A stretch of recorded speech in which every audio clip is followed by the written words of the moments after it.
Be me. 25-year-old guy, work in IT, pretty average looking. Live in decent apartment, have my life together mostly. Been friends with this girl, Emma, for about 8 months. Met her at a coffee shop when she spilled latte on my laptop. Oh God, I'm so sorry, let me pay for repairs. Told her not to worry about it, stuff happens. We started talking, turns out she works at the bookstore across the street. Really cool girl, into anime, reads fantasy novels, plays video games. Basically perfect, except she always calls me her friend. Friend-zoned harder than the Titanic hit that iceberg. But whatever, she's fun to hang out with. We do movies, concerts, game nights with her roommates. Her roommates are Jenny and Lisa, both pretty cool.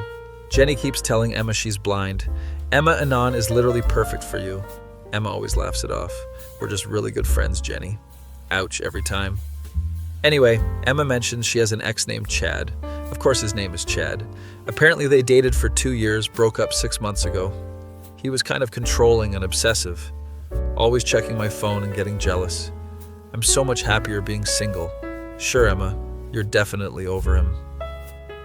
One Friday night, we're at this new bar downtown. Place is pretty fancy, has craft cocktails and exposed brick.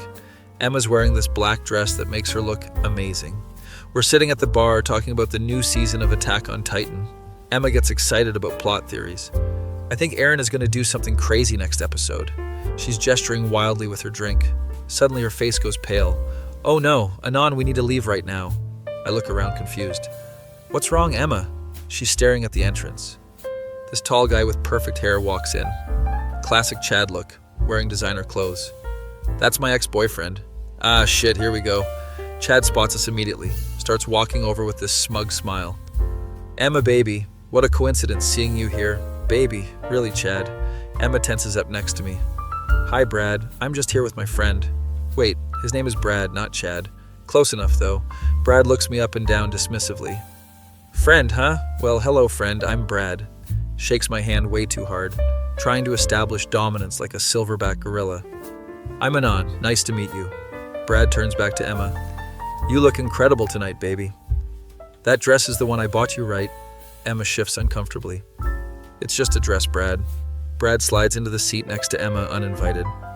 So what are you two friends up to tonight? Emphasizes friends like it's a dirty word. Emma looks trapped. We were just having drinks and talking about anime. Brad laughs condescendingly. Anime, still watching those cartoons I see. Remember how I tried to get you into real adult shows? By real adult shows, he means Game of Thrones. What a sophisticated gentleman. I like anime, Brad. You know that. Brad waves his hand dismissively. You'll grow out of it eventually, baby. This guy is a piece of work. Bartender comes over. What can I get you, sir? Brad orders some expensive whiskey. Make it a double and put their drinks on my tab. Can't let my girl pay for her own drinks. Emma's not your girl anymore, Brad. That's not necessary, Brad. Of course it is, baby. What kind of man would I be? He looks at me pointedly. Some men don't know how to treat a lady properly. Subtle, Brad, real subtle. Emma's getting more uncomfortable by the minute. Brad, we really should get going. Nonsense, baby, the night is young. Besides, I want to get to know your friend here. Brad turns to me with fake interest. So, Anon, what do you do for work? Tell him I work in IT. Oh, tech support, that's cute. I'm in sales myself, make pretty good money. Starts talking about his BMW and his apartment downtown. Classic peacocking behavior. Emma looks like she wants to disappear. Brad, please, we're trying to have a conversation. About cartoons, baby, come on. Let's talk about something more interesting. Brad starts telling stories about his job. How he closed this big deal last week, how his boss loves him, how he's getting promoted soon. Emma's practically falling asleep. I try to change the subject. So, Emma, were you going to tell me about that new manga you started? Emma perks up. Oh, yes, it's amazing. The art style is incredible. Brad interrupts immediately. Baby, you know I don't like when you read those things. They're not good for you. Excuse me, what? Emma's face flashes with anger. Brad, you don't get to tell me what to read anymore. We're not together, remember? Brad chuckles like she's being silly. Come on, baby, you know, we're just taking a break. We always get back together. Emma looks mortified. Brad, we broke up for good, I told you that. You were just emotional, baby. I know you still love me. This guy is delusional. Emma's hands are shaking slightly. She's clearly uncomfortable but trying to stay polite. Brad keeps pushing. Remember that trip we took to Miami, baby? How good we were together. Your friend here seems nice, but he's not really your type. I've had enough of this asshole. Maybe you should respect her decision, Brad. Brad turns to me with this fake smile. I'm sorry, friend, but Emma and I have history. You wouldn't understand. This is between me and my girl. That's it, I'm done being polite. She's not your girl anymore, Brad. She told you it's over. Brad's smile fades. Listen, friend, you don't know what you're talking about. Emma and I belong together. She's just confused right now. Emma finally snaps. I'm not confused, Brad. I know exactly what I want. Brad leans closer to her. What do you want, baby? Emma looks at me, then back at Brad. Something shifts in her expression. I want you to stop bothering me and my boyfriend. Record scratch. Freeze frame. Boyfriend. She called me her boyfriend. Brad's jaw drops. Boyfriend? What boyfriend? Emma reaches over and grabs my hand. This is Anon, my boyfriend. We've been dating for 3 months. I try to keep my expression neutral, but inside I'm freaking out. Brad looks like someone just told him Santa isn't real. You're dating this guy. Emma, be serious. Emma squeezes my hand tighter. Dead serious, Brad. Anon treats me amazing. He actually listens when I talk.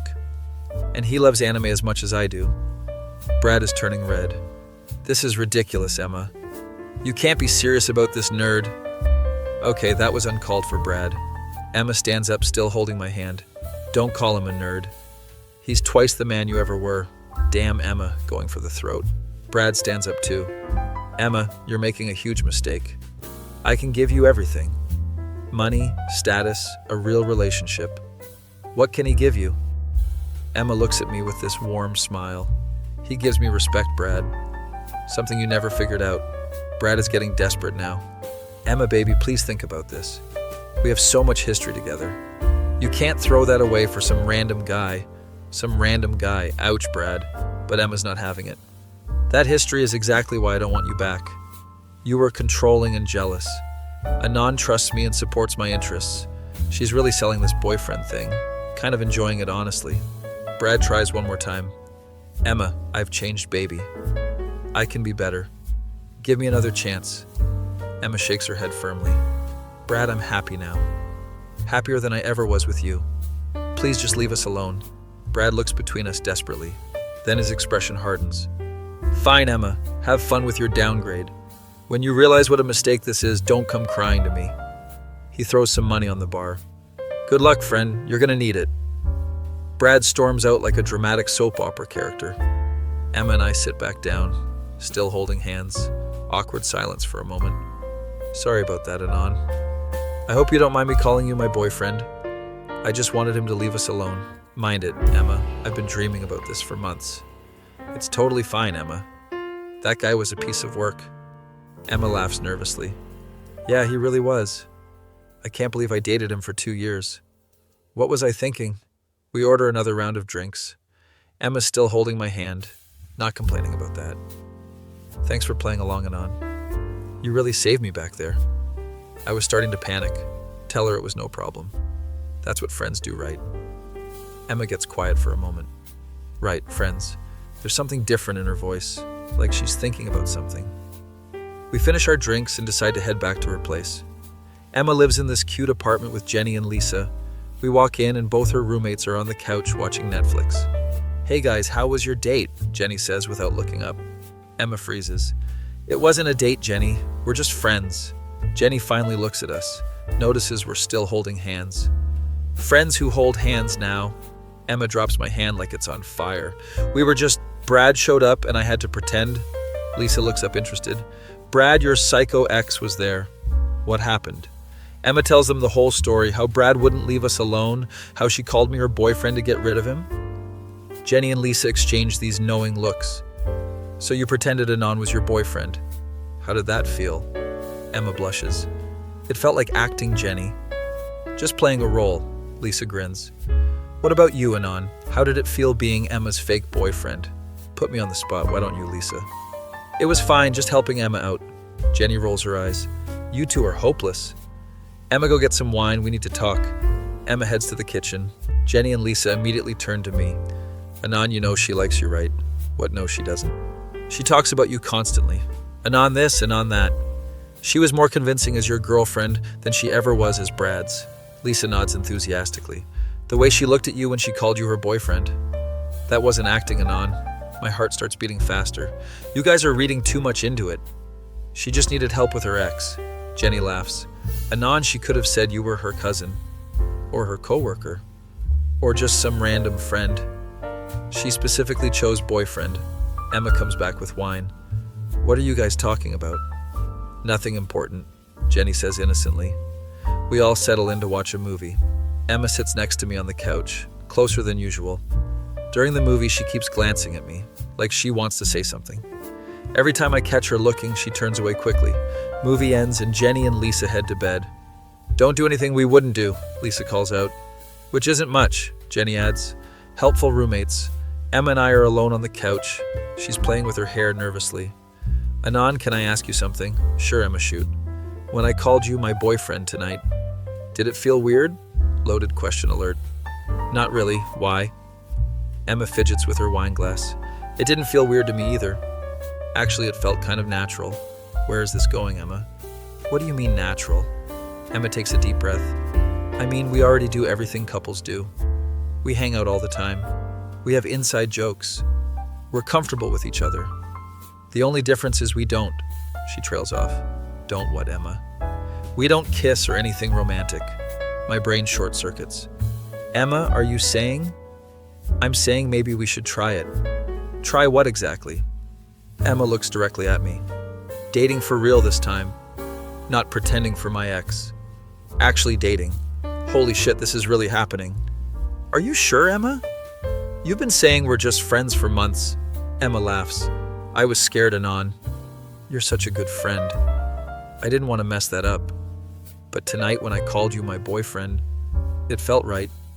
More right than anything ever has. I can't believe what I'm hearing. Emma, I've wanted this for so long. But I didn't think you saw me that way. Emma scoots closer on the couch. I've been seeing you that way for weeks, Anon. Maybe months. I was just too scared to admit it. Seeing Brad tonight reminded me what I don't want, and made me realize what I do want. She reaches for my hand again. I want someone who respects me, someone who shares my interests, someone who makes me laugh, someone like you, Anon. This feels like a dream. So what happens now? Emma smiles. Now you ask me on a real date, not just hanging out as friends, a real official date. I clear my throat dramatically. Emma, would you like to go on a date with me? As in a romantic date, where I pick you up and pay for dinner, and try to impress you. Emma grins. I would love that, Anon. But you don't have to try to impress me. You already have. We're sitting really close now. Emma's looking at my lips. Anon, can I tell you something embarrassing? Anything, Emma. I've been wondering what it would be like to kiss you. For weeks now, my heart is pounding. Want to find out? Emma nods. I lean in slowly. She meets me halfway. Our lips touch. It's soft and sweet and perfect. Everything I imagined and more. We break apart and Emma is smiling. Much better than I imagined. And I have a good imagination. We kiss again. Longer this time. When we break apart, Emma is blushing. So we're really doing this. We're really dating now. Yes, Emma, we are. What about the friend zone? Emma laughs. The friend zone was always bullshit, Anon. I was just scared. But I'm not scared anymore. We spend the next hour talking and kissing on the couch, making plans for our first official date. Emma suggests this new sushi place downtown. As long as you don't mind if I order weird things. Emma, I would eat gas station sushi if it meant dating you. Around 2 a.m., we both realize how late it is. I should probably head home. Emma looks disappointed. Do you have to? We could watch another movie. Tempting, Emma, but I want to do this right. Save something for the second date. Emma grins.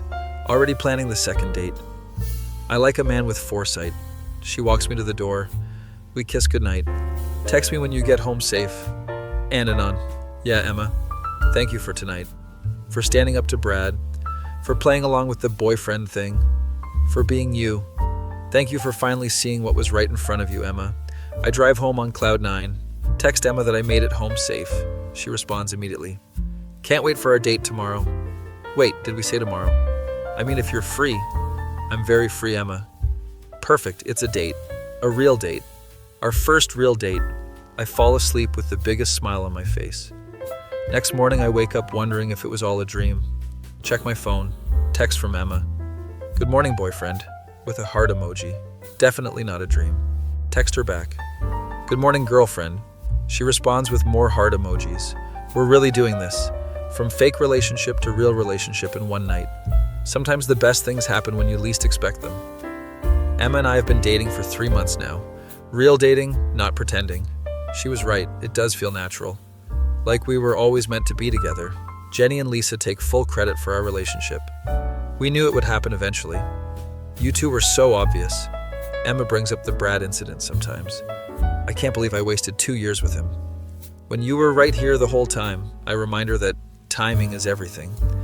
Maybe you needed to date Brad to appreciate me. Emma wraps her arms around me. I definitely appreciate you, Anon. You're the best fake boyfriend turned real boyfriend ever. We're watching anime together on the couch. Emma's head on my shoulder. Life is good, really good.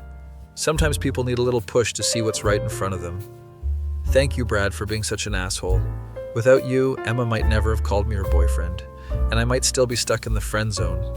But now Emma is my actual girlfriend, and she's amazing. We're planning our first convention together next month, going to cosplay as matching characters. Don't worry about the lamp, Anon. What lamp, Emma? The one in our hotel room. I heard convention hotel lamps are haunted. But I'll protect you. Emma, you're weird, and I love you. I love you too, Anon. My fake boyfriend turned real love. Couldn't have written a better love story myself, except maybe with more dragons. But I'll take what I can get.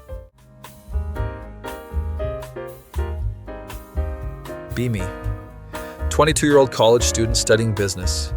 Decent looking, but socially awkward as hell. There's this girl in my economics class named Zoe. She's studying psychology, has this sharp wit that cuts deep.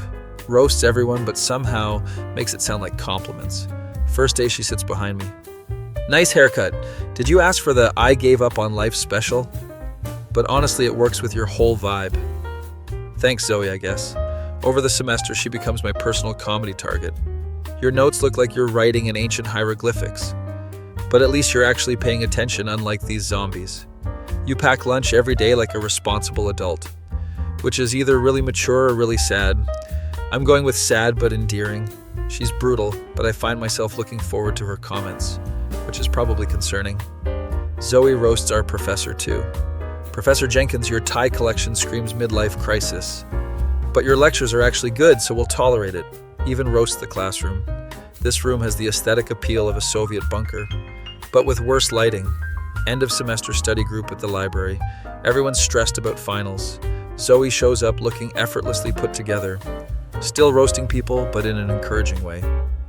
Marcus, your study method looks chaotic, but your notes are solid. Sometimes organized chaos works better than rigid structure. I'm sitting alone highlighting textbooks like a nerd. Zoe drops into the chair next to me. Well, if it isn't Mr. Responsible with his color-coded notes. Let me guess, yellow for important, pink for super important? Actually, yes, how did you know? Because you're predictable in the most endearing way possible. She pulls out her own notes, which are surprisingly organized. I've been observing you all semester. Oh great, here comes the roast session. You're like a golden retriever in human form. Eager to please, slightly confused most of the time, but genuinely sweet. Is this supposed to be an insult, Zoe? Your fashion sense screams, I shop exclusively at Target. But somehow you make basic look intentional. You eat the same turkey sandwich every day for lunch, which shows either impressive dedication or complete lack of imagination. Wow, she really pays attention. You always hold doors for people even when they're 10 feet away, making everyone do that awkward half-jog thing. But your heart's in the right place. Where is this going, Zoe? You help classmates with homework even when they clearly haven't tried. Like when Brad needed help with that economics paper, and you basically wrote it for him because you're too nice. That was one time. One time that I know of. You probably do it constantly because you can't say no. She's not wrong. You drive a Honda Civic that's older than most relationships, but you keep it clean and maintained like it's a luxury car, which is either really responsible or really sad. I'm going with really responsible. This feels like a performance review, Zoe. Your study habits are more rigid than military protocol, but your grades prove the system works. Most people just wing it and pray. You actually have a plan. She closes her textbook and turns to face me fully. Here's the thing about you. You're like if reliability and awkwardness had a baby, and that baby grew up to be surprisingly attractive. Wait, what? You dress like you're going to a job interview at Costco. Your small talk skills need serious work, and you apologize for things that aren't your fault. But you're also genuinely kind in a way that's rare. This is the weirdest pep talk ever. When Professor Jenkins was having tech problems last week, you stayed after class to help him figure out the projector. Most students would have just left, but you actually cared enough to help. I was just being polite, Zoe. Exactly my point. You're polite in a world full of assholes. You say please and thank you to the cafeteria workers. You pick up trash that isn't yours. You're like a functioning adult in a sea of overgrown children. Okay, Zoe, what's your point? My point is that despite your questionable fashion choices, your tendency to over-apologize for everything, and your complete inability to take a hint, I think you're actually pretty amazing. Record scratch freeze frame. You want to grab dinner sometime? Somewhere that serves actual food, not cafeteria garbage? Are you asking me out, Zoe? I'm asking if you want to spend time with me outside of class, where I can continue critiquing your life choices, but in a more intimate setting. That's the most romantic thing anyone's ever said to me. Your standards are clearly very low, but yes or no before I change my mind. Yes, Zoe, absolutely yes. Great, Friday at 7. Wear something that doesn't look like you raided a clearance rack, and don't overthink it, which I know is impossible for you, but try. She packs up her stuff and leaves. I'm sitting there completely stunned. Marcus comes over. Dude, did Zoe just ask you out by insulting you for 10 minutes?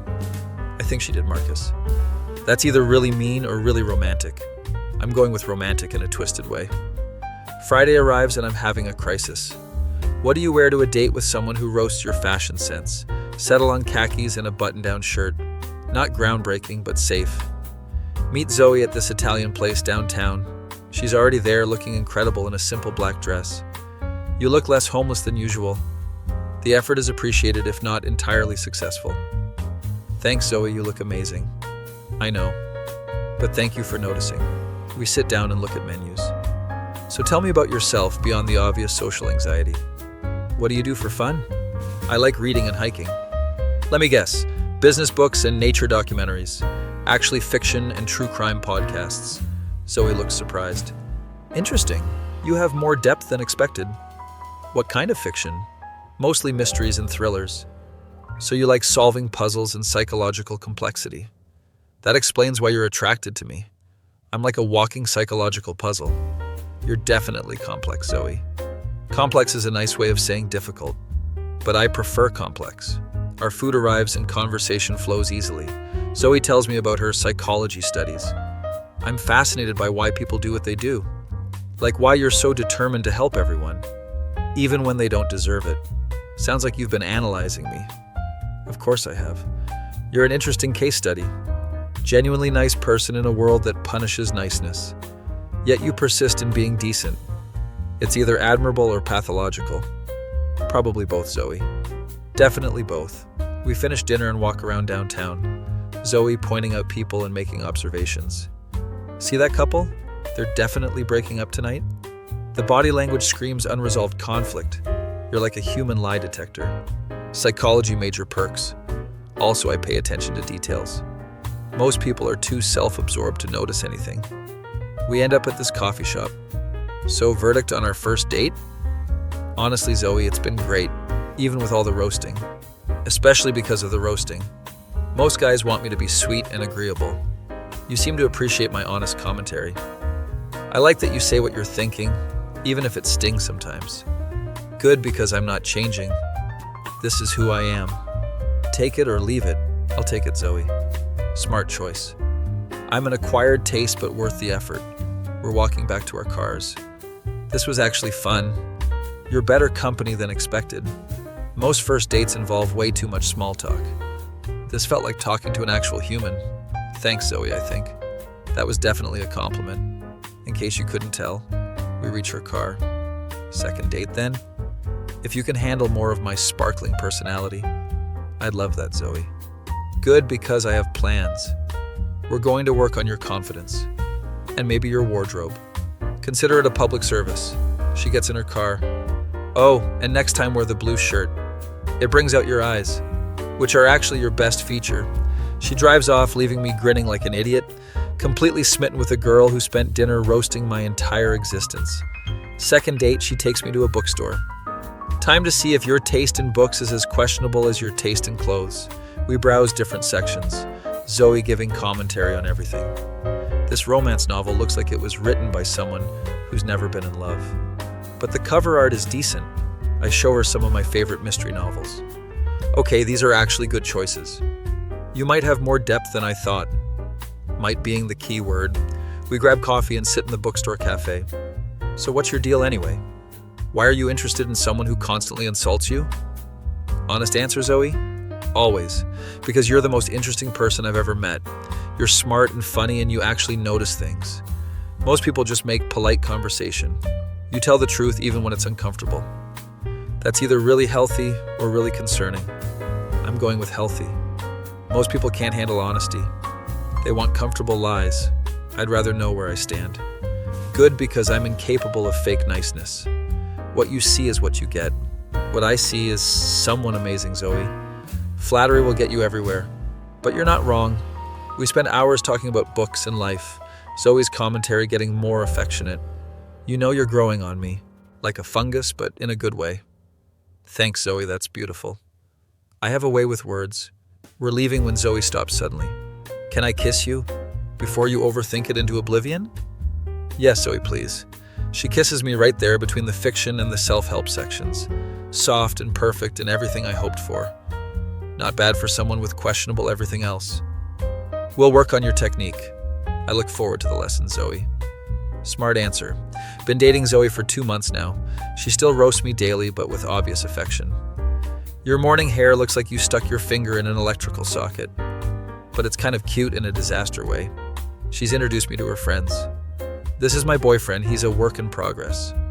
But the foundation is solid. Her friends love me, apparently. Zoe, you found someone who actually listens when you talk. Don't mess this up. No pressure there. We're studying together for finals. Your stress management techniques need work. But your dedication is admirable. Most people would have given up by now. Thanks, Zoe. Don't thank me yet. We still need to work on your confidence and your tendency to apologize for existing. But you're improving. Zoe asked me out by spending 15 minutes explaining everything wrong with me, while simultaneously making me feel like the most interesting person alive. Strangest pickup technique in history, but somehow it worked perfectly. Turns out being with someone who challenges you is better than being with someone who just agrees with everything. Zoe keeps me honest and pushes me to grow, and I give her someone who appreciates her brutal honesty. Perfect match, really. She's still working on improving me, though. Rome wasn't built in a day, and your personality wasn't fixed in 2 months. But we're making progress.